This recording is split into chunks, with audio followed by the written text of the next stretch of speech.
ক্ষেত্রে হচ্ছে আপনার পুরো খোলস বাংলাদেশে এই জন্য এইখানে আপনার একমাত্র ইউরোপ আমেরিকা বা অস্ট্রেলিয়া মহাদেশে তারা তো এই টিকাগুলো তাদের ট্রাভেল করে কিন্তু টিকা নিয়ে নেয়।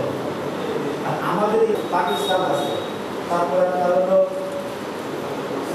পাকিস্তান আছে, এই 7টা দেশে এই টাইফয়েড টিকাগুলো তারই ধারাবাহিকতায় 12 অক্টোবর থেকে আমাদের এই যে সবাই জানি যে জ্বর এটাকে দীর্ঘস্থায়ী জ্বর হয়, আপনার টাইফয়েডে আক্রান্ত হওয়ার সম্ভাবনা বেড়ে যাচ্ছে। জেলা তথ্য অফিসার জনাব আব্দুল